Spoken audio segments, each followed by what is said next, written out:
रूस के oil depot पर ड्रोन हमला हुआ। ओरियोल के तेल डिपो में यह धमाका हुआ है। यूक्रेन से 170 किलोमीटर दूर है ओरियोल, जहां पर ड्रोन से हमला किया गया है। 170 किलोमीटर यूक्रेन से दूर रूस में यह हमला किया गया है। ओरियोल के तेल डिपो में धमाका हुआ है। जानकारी ये मिल रही है कि ड्रोन के जरिए रूस के इस ऑयल डिपो पर हमला किया गया। पुतिन की तमाम कोशिशों के बावजूद क्रीमिया सुरक्षित नहीं रह सका और यूक्रेन को हमले में कई बार कामयाबी हासिल हुई।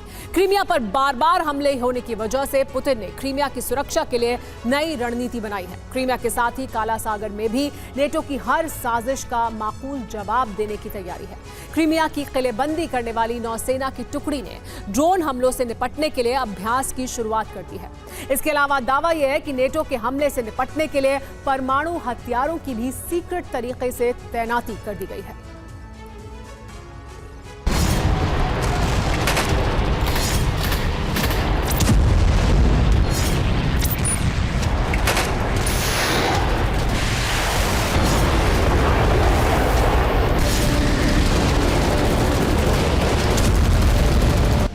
सील हो जाएगा समंदर, आसमान बनेगा अभेद्य।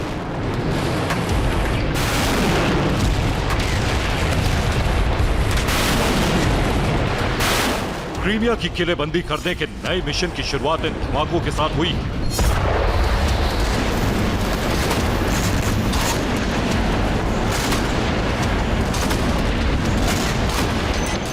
रशियन नेवी अभ्यास कर रही है। हवा में उड़ने वाले ड्रोन पर सटीक निशाना लगाने की प्रैक्टिस चल रही है।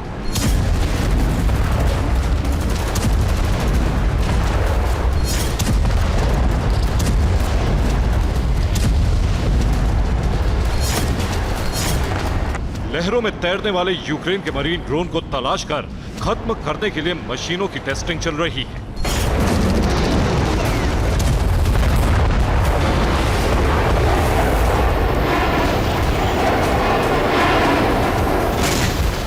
रूस की रक्षा मंत्रालय ने वीडियो जारी करके दावा किया है कि क्रीमिया की सुरक्षा में ब्लैक सी फ्लीट की एक खास टुकड़ी लगा दी गई है। युद्धपोत को ड्रोन पर हमले के लिए सक्षम बनाया गया है। पानी में तैरने वाले ड्रोन को खत्म करने का अभ्यास चल रहा है। यूक्रेन ने अब तक सेवेस्तोपोल या ब्लैक सी फ्लीट पर हमला करने के लिए रात के अंधेरे का फायदा उठाया।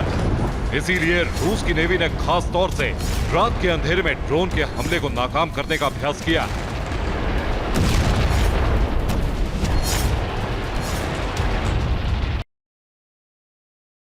पुतिन ने इस बीच ब्लैक सी फ्लीट को हाल में हुए नुकसान की भरपाई भी कर दी।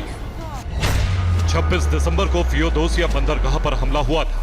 हमले में रोपुचा क्लास नोवोचेर्स्क लैंडिंग जहाज क्षतिग्रस्त हो गया था। अब पता चला रूस ने इसकी जगह इवान ग्रेन क्लास के लैंडिंग जहाज को तैनात कर दिया है। रूस की इस तैनाती का दावा इस सैटेलाइट इमेज से किया गया है। इसी इमेज में दूसरी तरफ काराकुर्स्क क्लास की बोट भी नजर आ रही है। क्रीमिया की किलेबंदी के लिए ब्लैक सी फ्लीट को काराकुर्स्क सीरीज की बोट दी गई थी।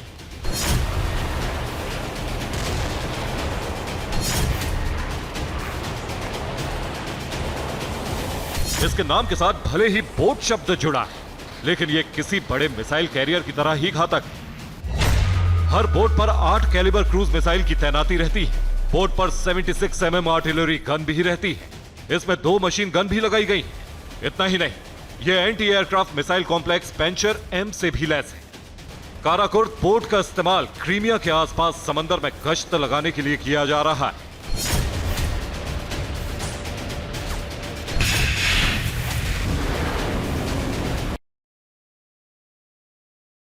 आदेश मिलते ही इस बोट से यूक्रेन पर 8 क्रूज मिसाइलें दागी जा सकती हैं।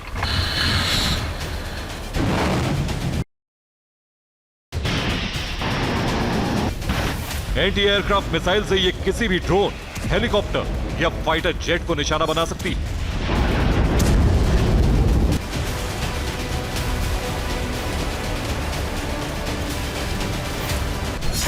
एक्सपर्ट्स के मुताबिक रूस ब्लैक सी से यूक्रेन के दक्षिण को पूरी तरह से कब्जा करने की तैयारी में है।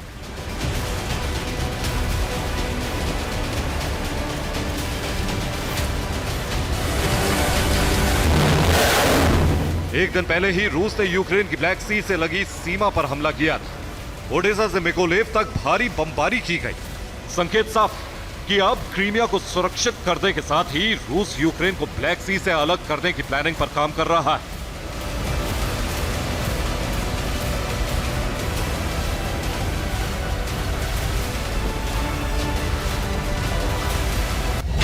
ब्लैक सी की सीमा बुल्गारिया, जॉर्जिया, रोमानिया, रूस, तुर्की और यूक्रेन से लगती है। इनमें से 3 नाटो के सदस्य देश हैं। रूस का 800 किलोमीटर बॉर्डर ब्लैक सी से लगता है।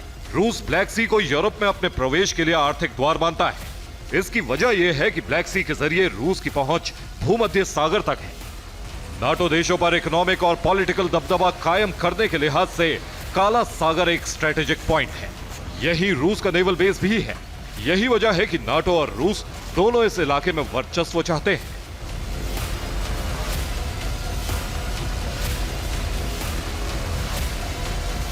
लेकिन रूस इसे कभी पूरा नहीं होने देगा। रिपोर्ट के मुताबिक रूस ने ब्लैक सी में अब अपनी घातक पोसाइडन टॉर्पीडो की तैनाती कर दी है।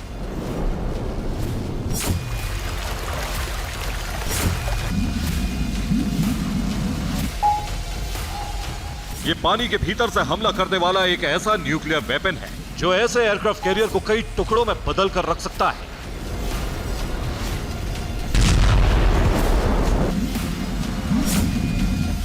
ये रूस का एक ऐसा सीक्रेट वेपन है जो पानी के भीतर से आकर किसी भी टारगेट को तबाह कर सकता है।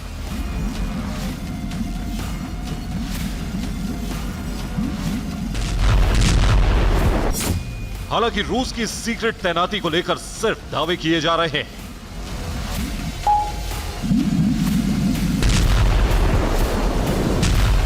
लेकिन इतना तो साफ है कि अब क्रीमिया को सुरक्षा कवच देने के साथ ही ब्लैक सी में सुरक्षा का मजबूत घेरा तैयार किया जा रहा है।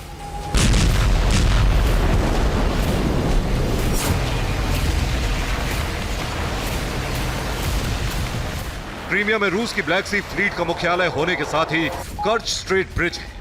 यूक्रेन इन दोनों अहम ठिकानों पर हमला करने में कामयाब रहा है। यही वजह है कि पुतिन क्रीमिया के लिए नई रणनीति बनाने के लिए मजबूर हुए।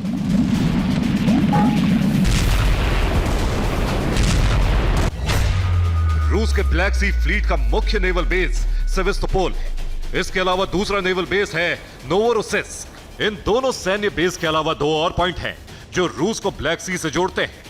एक है अजोव सागर के तट पर रोस्टोव ऑन डॉन और दूसरा है सोची पोर्ट। रूस ये बखूबी समझ रहा है कि ब्लैक सी फ्लीट को पीछे हटाकर भी सुरक्षित नहीं रखा जा सकता, क्योंकि यूक्रेन के पास अब लॉन्ग रेंज मिसाइलें हैं और वो ब्लैक सी फ्लीट के हेडक्वार्टर को तबाह करके अपना शक्ति प्रदर्शन कर चुका है। इसीलिए नेवल बेस पर भी सुरक्षा बढ़ाई जा रही है। नोवोरोसिस्क में 8 नए पंचेर एयर डिफेंस सिस्टम तैनात किए गए हैं। रोस्टोव ऑन डॉन पर S-400 सिस्टम तैनात हो रहे हैं। सोची पोर्ट पर S-300 सिस्टम की तैनाती बढ़ाई गई है। यूक्रेन को नाटो में शामिल करने का मकसद भी काला सागर तक पहुंच बनाना था, लेकिन पुतिन ने अमेरिका की रणनीति को पूरा होने नहीं दिया। अब अमेरिका का ब्लैक सी प्लान अधर में है और जब भी इसे पूरा करने की कोशिश होगी, क्या होगा यूक्रेन में पिछले 23 महीनों से देखा जा रहा है। Bureau report, TV9 Bharatvarsh.